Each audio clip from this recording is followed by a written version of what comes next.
Bueno, pues vamos a empezar entonces con una oración de gratitud. Señor, en esta hora te damos gracias porque nos permites llegar a este lugar, nos permites saber de tu palabra con libertad y nos permites reunirnos, Señor, para llegar a congregarnos, Padre. Gracias porque tú nos das esta oportunidad y rogamos que tu Espíritu Santo abra nuestros ojos y oídos espirituales, Señor, que tu palabra cumpla en nosotros su propósito y no vuelva a ti vacía. Eso pedimos y agradecemos en el nombre de nuestro Señor Jesucristo. Amén. Bueno, hemos estado viendo lo que es la primera carta de Juan. Estábamos viendo un poco el contexto de cómo pues Juan había permanecido en silencio mientras había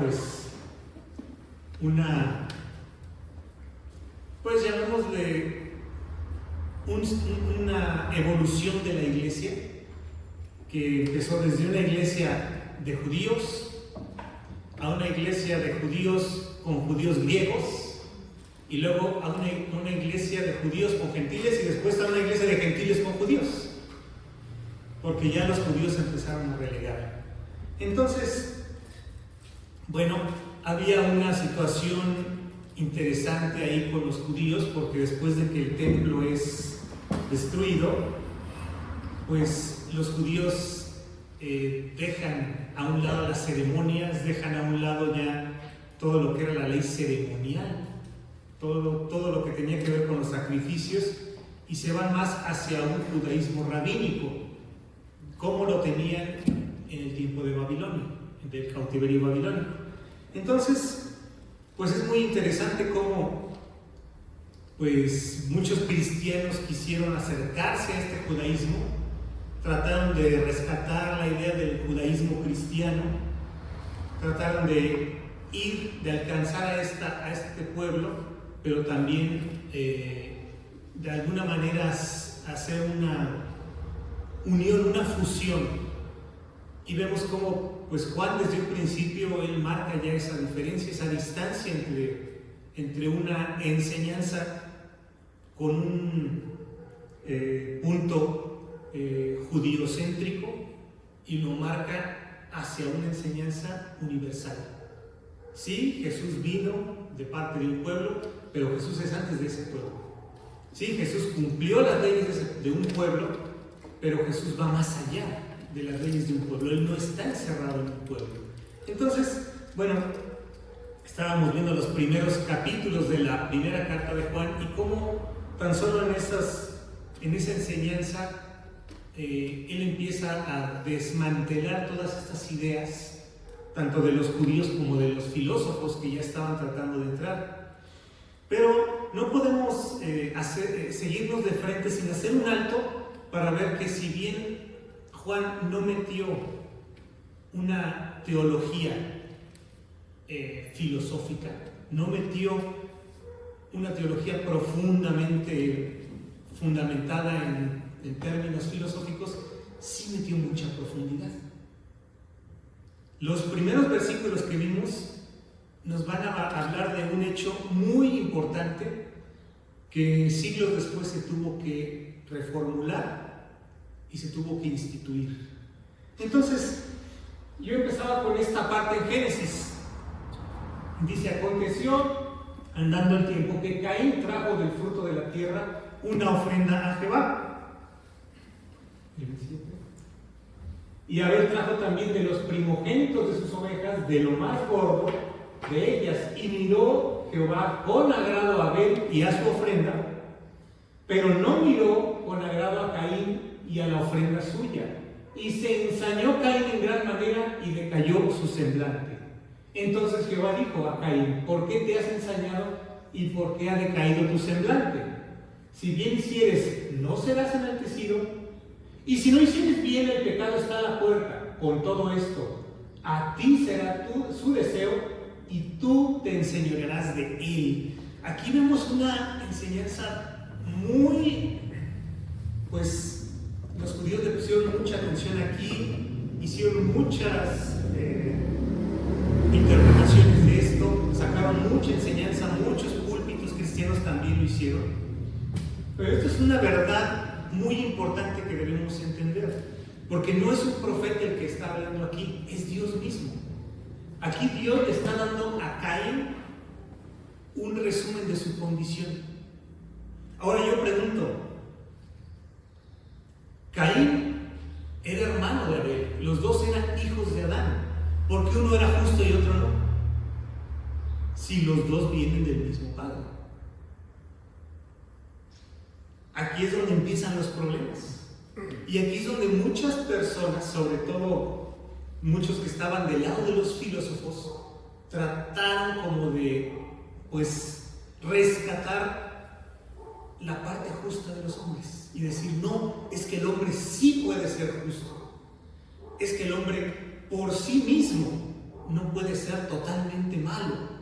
No, es que es una exageración decir que no hay justo ni un uno. El hombre puede hacer algo bueno. Y entonces había ciertas corrientes muy vinculadas a los estoicos que hablaban de que si bien el hombre tiene una naturaleza o una inclinación, bueno, ellos no utilizaban esos términos, ellos hablaban de que el ser humano tenía muchas deficiencias como ser, llamémosle, elevado, y entonces tenían que enfrentar todas esas carencias, todas esas deficiencias con lo que dice Pablo, con duro trato del cuerpo, con fuerte disciplina, y de esa manera ellos sentían que estaban venciendo el mal y se iban perfeccionando. Por eso un estoico no le podía aceptar a Juan que el hombre era malo. Por eso un estoico no podía permitirle a la iglesia que dijera que no hay justo ni un uno. ¿Cómo no? Si el hombre se puede ir perfeccionando. Y entonces cuando vemos ese pasaje, vemos una condición muy tremenda sobre el hombre. Y esta es la condición general.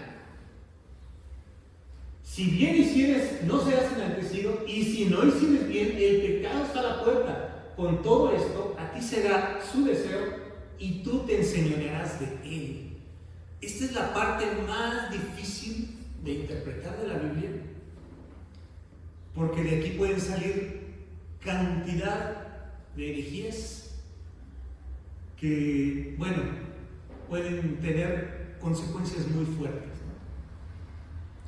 En el caso de lo que estamos hablando, aquí vemos un ejemplo de dos personas, dos hermanos, tuvieron los mismos padres, bajo la misma dispensación, ya no están Adán y Eva en el huerto, ya fueron expulsados, ya están bajo una condición de maldición, junto con toda la creación.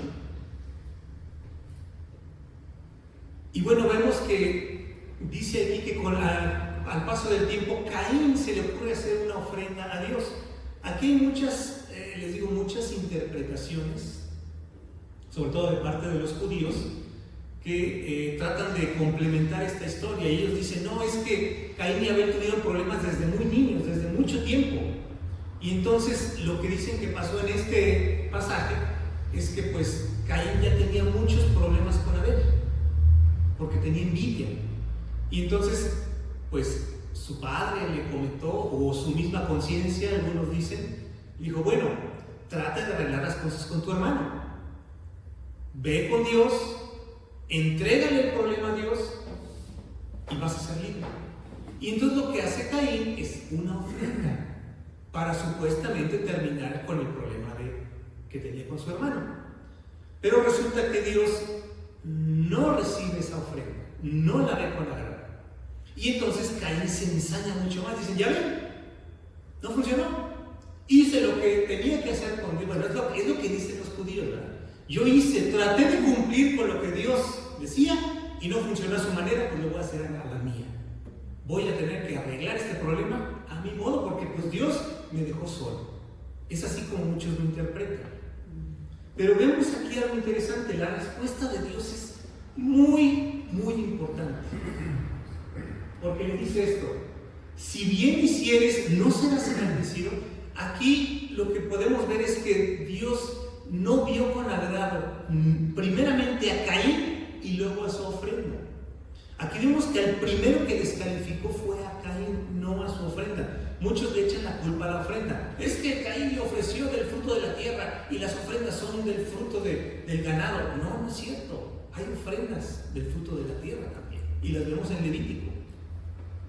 Las primicias no eran ofrendas de ganado. No ofrecías un cordero, ofrecías los frutos de la tierra. Entonces no estaba mal la ofrenda que estaba haciendo Caín, pero la forma en cómo lo estaba haciendo. Por eso hay estas especulaciones, ¿no?, de parte de algunos grupos judíos de que es que ya había esto. Bueno, haciendo a un lado la especulación, sí podemos ver algo. Dios no vio con agrado a Caín, y sí vio con agrado a Abel. Todo empieza con la intención. Caín no tenía una buena intención, y a pesar de eso cumplió con el requisito, con la ceremonia. Es decir, Caín cumple con la religión sin tener el motivo correcto, y a Dios esa ofrenda no le agradó. Aunque estaba cumpliendo, y lo vemos que eso pasó mucho. Y en Isaías Dios les dice a su pueblo: ya dejen de dar ofrendas. ¿Para qué lo hacen? ¿Ya para qué lo hacen? Me están irritando. ¿De qué sirve que me cumplan con las ceremonias si están olvidando todo lo que yo les he mandado que hagan? Si se están olvidando de la misericordia, están olvidando del amor, se están olvidando del servicio a mí, y lo están viendo como una obligación. Entonces desde ahí ya había ese problema. Cumplo con Dios aunque no estoy del todo bien. Entonces desde ahí empieza Dios a descalificar la ofrenda, o en este caso a Caín, desde ese momento. Ahora, nosotros vemos que Pablo tenía una escuela de parte de los fariseos, y él escribe en Romanos 8: en mí no hay nada bueno, en Romanos 7, y él dice: yo quiero hacer el bien, pero hallo que hay una ley diferente en mí, y aunque quiero hacer el bien, hay una ley que hace guerra contra ese deseo, y me lleva cautivo a la ley del pecado. Entonces, desde aquí, el mismo apóstol Pablo está hablando ya desde una perspectiva, llamémosle, si quieren, de la escuela de los fariseos, sobre una condición del hombre. Y Juan, ya posteriormente, ya hablando de Juan, rescata esta parte. Y su aportación a lo que Dios dice: Dios le dijo a Caín: si no haces bien, el pecado está a la puerta y te desea. Dice: el pecado está a la puerta. ¿Cuál fue la aportación de Juan después de tanto tiempo y después de tantas, llamémosle, malas interpretaciones de Pablo, de Pedro y de todos los apóstoles y de lo que había pasado? ¿Cuál fue la aportación? Lo veíamos ahí en la primera carta de Juan, donde dice: si decimos que no tenemos pecado, nos engañamos. Si decimos que no tenemos pecado, le hacemos a él mentiroso. Y aquí es donde empieza a ver esa diferencia. Juan no está diciendo si decimos que no hemos pecado. No. Él dice si decimos que no tenemos pecado, es decir, el pecado no es un acto externo.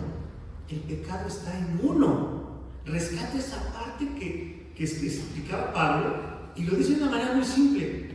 Si dices que no tienes pecado, ya estás mal, porque el pecado está en ti. Y aquí ya nos habla, en ese tiempo no se conocía lo que ahora conocemos como la doctrina del pecado original, no se conocía así. Se entendía, pero muchos filósofos y muchos judaizantes como que trataban de suavizar o de mover la doctrina de un lado para otro y trataban de evitar ciertas cosas. Pero aquí Juan, en esa parte específicamente dice, si decimos que no tenemos pecado, hay dos cosas. Uno, nos engañamos, y dos, le hacemos ser mentirosos.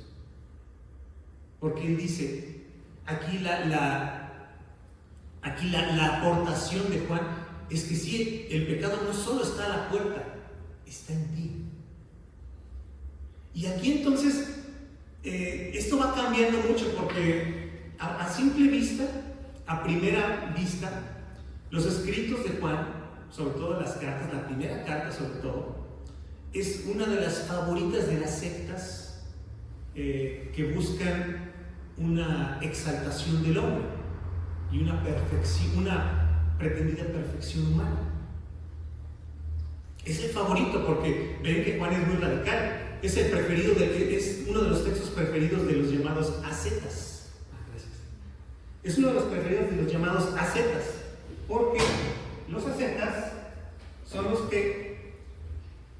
que hablan de que el hombre tiene que dejar de hacer muchas cosas para poder ser agradable a Dios. El hombre tiene que dejar, tiene que abstenerse para poder ser agradable a Dios. Entonces, cuando ven que Juan dice, empieza a hablar de que el hombre no tiene que pecar, no, pues dicen, ahí está, miren, Juan dice que debemos de permanecer casi en abstención total de todos los placeres carnales, de todo lo que tiene que ver con la carne, ya no de los placeres, de la carne en sí. Porque cuando hablamos de placeres de la carne, pues sí decimos, no, los placeres son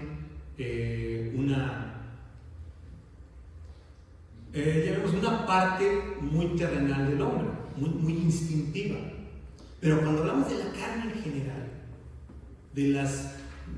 de todo lo que tiene que ver con el hombre, que lo liga a la tierra, que nos hace terrenales, no podemos hablar de que es malo, porque el mismo Juan, en su teología, nos habla de una redención de la humanidad. Nuestra parte humana fue redimida. Y eso también lo rescata de los escritos de Pablo. Pablo habla en Romanos 8 de que el Espíritu le da vida a nuestros cuerpos mortales. Ahí habla de una redención de la carne.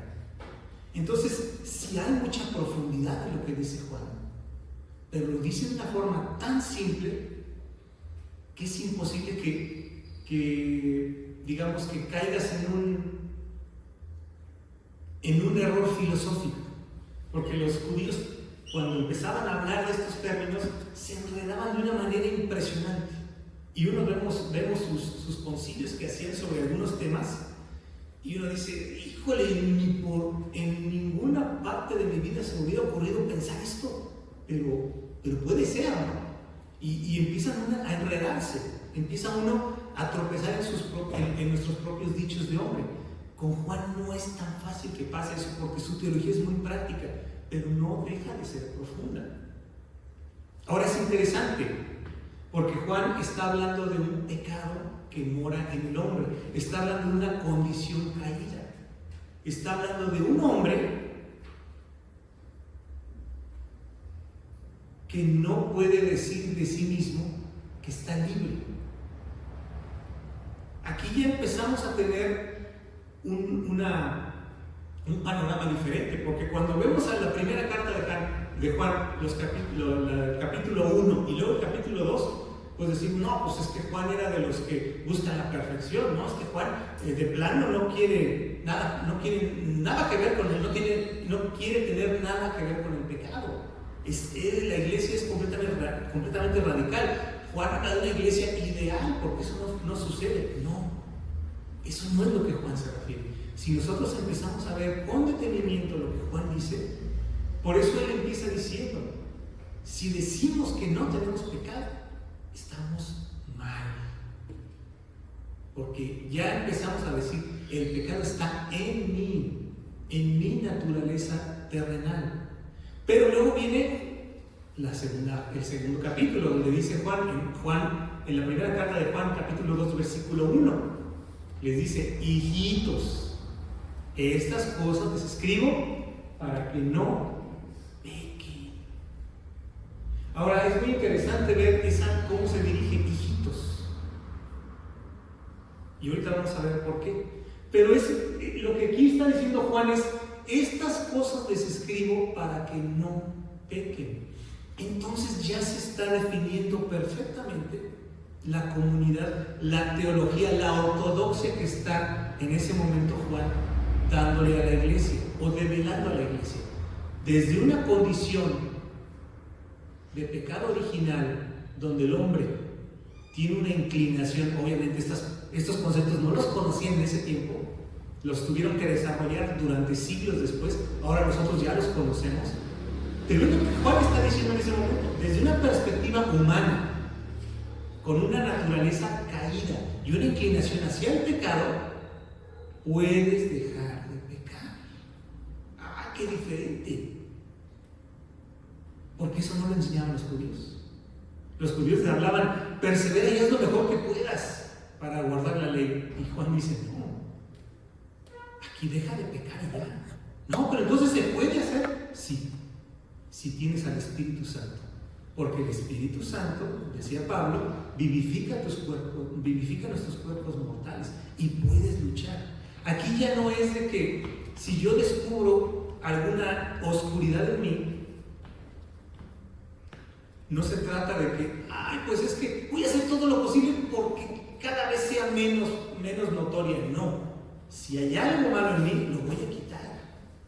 Ahora, otra aportación que vemos de Juan en esta parte nada más, es algo que durante muchos siglos se estuvo debatiendo y se estuvo reformulando.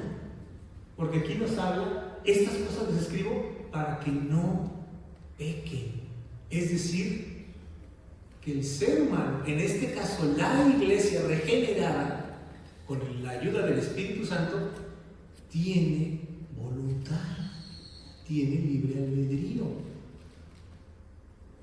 Esos términos no los conocían tanto en ese tiempo, pero lo que implica, hermano, es una responsabilidad.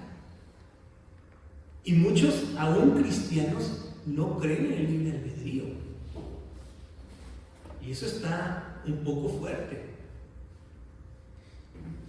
Porque si bien es cierto que el hombre, lejos de Dios, el hombre natural, que no conoce a Dios, no puede hacer otra cosa más que el mal, pues no podemos decir que ese hombre tiene un libre albedrío perfecto, porque todo lo que elige es siempre inclinado hacia el mal. Entonces muchos debaten: ¿realmente existe libre albedrío en el mundo? Pues muchos dicen: realmente no, porque mientras él cree que está haciendo lo que quiere, en realidad está siendo esclavo del pecado, está haciendo lo que el pecado quiere. Entonces ya no es libre. Ahora, cuando vemos a Pablo en la carta a los Romanos, en el capítulo 6, nos habla de algo muy interesante: o eres esclavo del pecado o eres esclavo de la justicia, o eres siervo del pecado o siervo de justicia. No puedes ser siervo de los dos.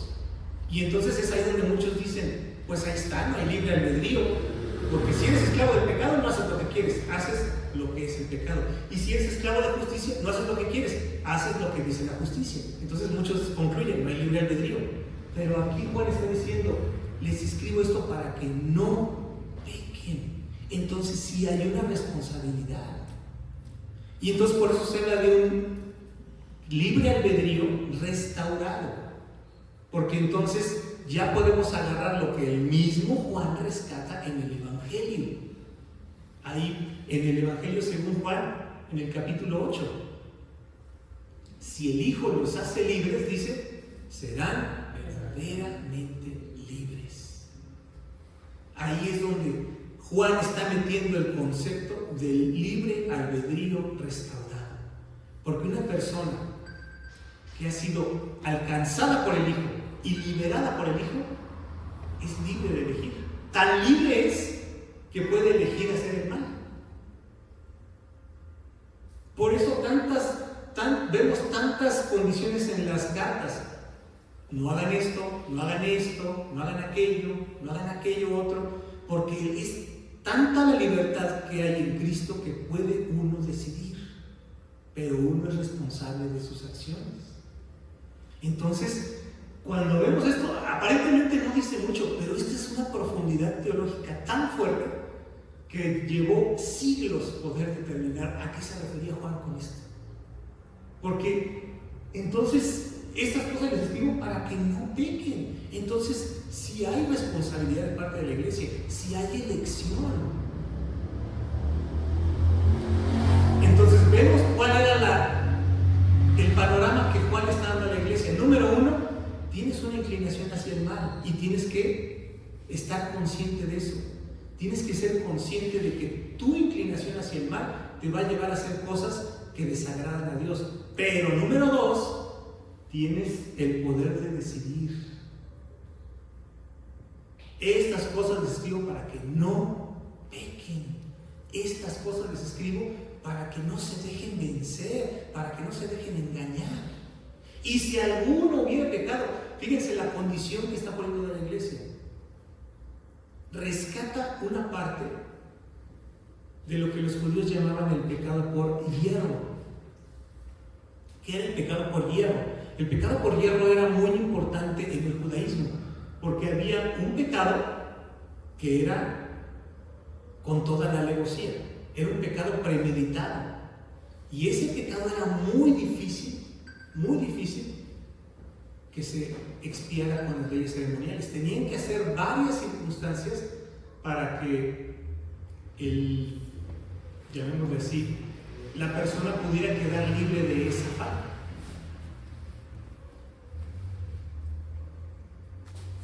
Entonces, lo que vemos aquí es que Juan está hablándonos de que hay una falta, un tipo de pecado, un tipo de falla delante de la ley de Dios que puede ser inconsciente, puede ser en ignorancia o puede ser por menospreciar. Muchas personas pecaban por hierro porque no le daban la importancia a las cosas, o estaban bajo afecto de algo, ¿no? Por decir, se habla del caso de ahí dentro de sus talmudes, que qué pasa cuando una persona se excede en el vino del Shabbat y sale en Shabbat sin el pleno uso de su conciencia y se pone a cosechar. Está prohibido hacer eso en el Shabbat y es bajo pena de muerte. Pero ellos decían, pero es que no es completamente culpable porque no está completamente habilitado en sus facultades. El vino lo adormeció. Entonces lo trataban como una especie de pecado por hierro. Era una de las condicionantes del pecado por hierro, que fueras influenciado por alguien, y de esa manera se puede llegar a cometer el pecado por hierro, que te dejes influenciar por otras personas, restando tal vez un poco la importancia, o simplemente te dejes convencer. Pero algo importante pasaba en el concepto del pecado por hierro. Aunque lo ignores, sigue siendo pecado. Aquí no te vas a excusar delante de Dios de que no sabía, es que me convencieron, es que me dijeron. No. Sigue siendo un pecado y tienes que expiarlo. Por eso dice aquí Juan, si alguno hubiere pecado, abogado tenemos para con el Padre a Jesucristo, el justo. Entonces, rescata, aquí nos está poniendo la figura, la imagen, la forma de una iglesia que tiene una naturaleza inclinada hacia el mal, que la tiene que combatir, porque estas dos cosas les escribo para que no pequen, pero que puede llegar a cometer algún error por ignorancia, por incidencia de otras o por bajo influencia de otras personas, o incluso por menosprecio, por decir, no es tan malo. Bueno, una mentira blanca, bueno, una mentira gris, bueno, a lo mejor no es ni blanca ni gris, pero no es negra definitivamente. No. Ese tipo de situaciones nos hace que caigamos en pecado por hierro, según la ley judía. Bueno, según lo que dice Juan, ese tipo de circunstancias puede ocurrir en la iglesia. Entonces, ¿cómo es la iglesia? ¿Todos son santos, justos y perfectos? No. La iglesia está llena de personas con una inclinación hacia el mal, pero con el poder para vencer esa inclinación e ir hacia la luz. Pero en su caminar puede llegar a cometer algunos errores porque los ignora, se deja influenciar o lo minimiza. Puede pasar en la iglesia. Entonces ya se nos quita la idea de que la iglesia tiene que ser toda perfecta, justa y santa, y sí tiene que serlo, pero en su camino hacia la luz. La iglesia debe ir hacia la luz, y si ve tinieblas, debe abandonar esas tinieblas y seguir su camino a la luz. Por eso nos habla de esto. Si regresamos anteriormente, dice, si andamos en luz como Él está en luz, tenemos comunión unos con otros. Aquí es donde empieza, aquí es donde se ve la función de la iglesia. Que entre todos podamos estimularlos al amor y a las buenas obras, unos a otros, pero también en armonización, porque ahí mismo dice, si confesamos, e incluso habla de una confesión unos a otros, porque la iglesia tiene que permanecer en luz. ¿Y de quién es la responsabilidad de que permanezca en luz? De nosotros. Si nosotros vemos que la iglesia ahorita ante el mundo es una hipócrita, es una falsa, es una religiosa, es por nuestra culpa, porque es nuestra responsabilidad que la iglesia esté en luz. Y si no lo está, no es por culpa de Jesús, ni de Dios, ni del Padre, ni del Espíritu Santo, es por culpa nuestra, porque nosotros no estamos haciendo lo que nos corresponde, no estamos amonestándonos unos a otros, exhortándonos unos a otros para permanecer en luz. Si la iglesia está en tinieblas, es por nuestra culpa, porque no estamos haciendo lo que nos corresponde. No es suficiente que una persona se ponga al frente y amoneste a todos. No, tiene que ser algo más personal, tiene que ser algo más íntimo, más cercano. Y es ahí, por eso es ahí donde vemos la diferencia entre la iglesia que nos está apenas pinceleando Juan, con la iglesia que en ese momento tenía muchas dudas. Bueno, ¿y entonces qué? ¿Tenemos que circuncidarnos para estar en la gracia? ¿Tenemos que aceptar lo que dicen los filósofos porque es lo que dice la ciencia en este momento y no podemos ir en contra de la ciencia? Es que tenemos que hacer eso. No, aquí Juan nos está pincelando la iglesia, cómo debe de ser.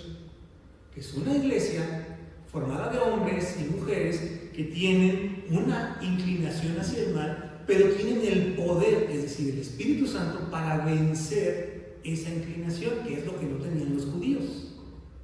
Y esa inclinación se debe vencer amonestándonos unos a otros para que la iglesia permanezca en luz. Imagínense que todos tuviéramos la confianza unos a otros de decirnos, oye, creo que esto que estás haciendo no es del todo correcto, creo que no estás haciendo lo que es correcto ante la ley y ante los hombres, ante la ley de México, ¿no? Digamos, estás haciendo algo que no va de acuerdo a cómo debería ser el comportamiento de la iglesia.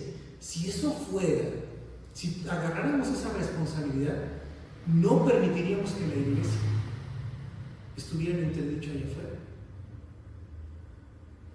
Pero no lo hacemos. La realidad es que no estamos en ese nivel. Pero no se preocupen, que no solo nos pasó a nosotros, les pasó a ellos. Por eso Juan escribe esto. Porque la iglesia de ese tiempo estaba como ahora nosotros, no sabían para dónde ir. Estaban como, híjole, aquí le hacemos caso. ¿En dónde estoy? Para empezar, ¿en dónde estoy yo? Es que si no sé dónde estoy, ¿cómo voy a ayudar a mi hermano? ¿No? Entonces, ahí es donde nosotros empezamos a ver el propósito de la iglesia. El escritor de Hebreos dice, no dejando de congregarse como algunos tienen por costumbre, pero sigue diciendo, sino exhortándose unos a otros al amor y a las buenas obras. En tanto que se dice hoy, para que ninguno sea endurecido por el engaño del pecado.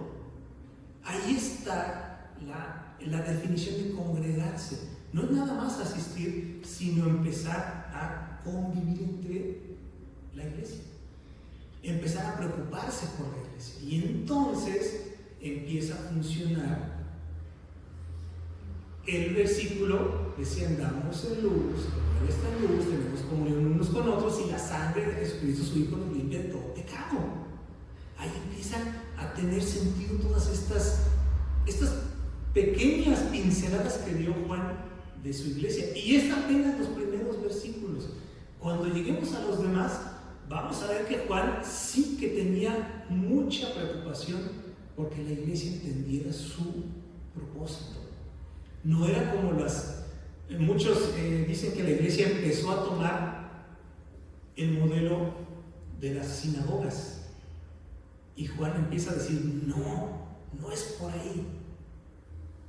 No se trata de que adoptemos las prácticas de otras corrientes. La iglesia tiene que ser diferente. Entonces, si nosotros empezamos a ver estos pequeños versículos que uno dice, pues sí, es que no tiene ninguna profundidad. ¿Cómo no? Aquí nos está hablando de algo muy importante que tomó siglos de poder formular y poder desarrollar toda una doctrina. De aquí salieron las doctrinas del libre albedrío y del pecado original. Y fueron tan complicados hacerlos. Realmente costó mucho.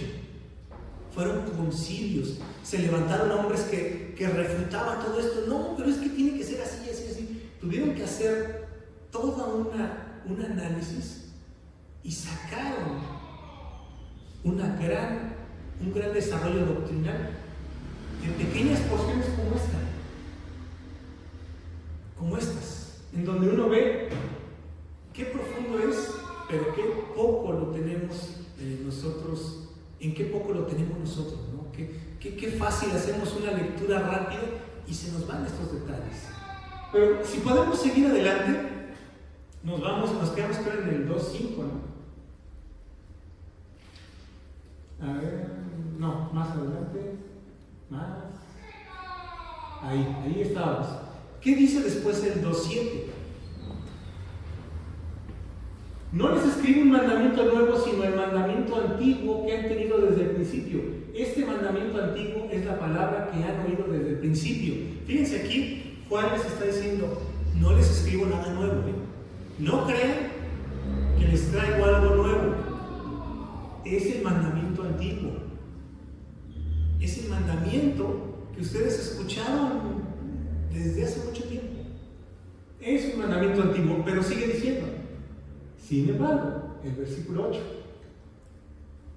Sin embargo, les escribo un mandamiento nuevo que es verdadero en él y usted en él y en ustedes, porque las tinieblas van pasando y la luz verdadera ya alumbra. O sea, se le dice, sí les escribo, no les escribo algo nuevo, pero sí les escribo algo que ustedes no conocían. ¿Y qué es ese mandamiento? El 9. El que dice que está en luz y aborrece a su hermano está todavía en tinieblas. Híjole, qué difícil. Qué duro. Porque aquí Juan está diciendo, no les escribo nada nuevo. Ustedes ya habían escuchado este mandamiento desde antes. ¿Se acuerdan que el mismo Señor decía, el primer mandamiento es este, amarás al Señor tu Dios con todo tu corazón, con toda tu alma, con toda tu mente, con todas tus fuerzas? Y el segundo dice, es similar, ama a tu prójimo como a ti mismo. Ese es el mandamiento antiguo, al que dice Juan, yo no les escribo nada nuevo. Pero les voy a mostrar algo nuevo que ustedes no sabían de ese mandamiento. Si ustedes dicen que están en luz, pero aborrecen a su hermano, están en tinieblas. O sea, es categórico Juan. Aquí Juan no admite, y eso es algo para nosotros, no admite las divisiones en la iglesia. Nada de que uno se sienta de un lado y otro de otro. No pasa eso. No hay problemas, ¿verdad? Aquí no hay de eso. Aquí dice Juan, si tú dices que te cae mal un hermano, entonces arrepiéntete porque ni siquiera estás en la luz. Tú estás en tinieblas todavía. No puede caber ni siquiera la posibilidad de tener problemas con un hermano. ¿Sí? Ahorita con lo que estás diciendo, retomando lo que dijiste en Génesis, yo creo que ahí es donde se está aplicando esto, ¿verdad? Porque entonces Caín no tenía algo en contra de Abel, ¿verdad? Y entonces dice el Evangelio que si tienes algo contra tu hermano, primero ve las paces, ¿verdad? Y luego ya la estufre. Entonces ahí me quedé así pensando que esa fue toda la situación, que sí tenía algo ya de Caín contra Abel, y llevó su ofrenda, pero Dios no le agradó porque no estaba bien con su hermano. Así es, sí. Había algo en Caín que no estaba bien y Dios no le aceptó la parte ceremonial o la parte ritual.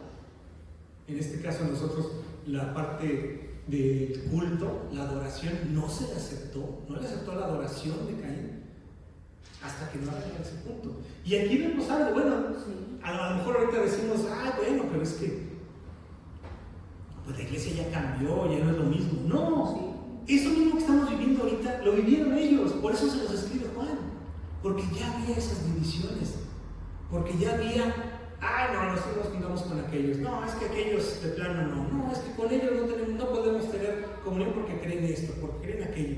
Ya desde entonces, y ahora hay que pensar en esto, la iglesia no era como ahorita, que todos se reunían en un solo lugar. La iglesia era una comunidad.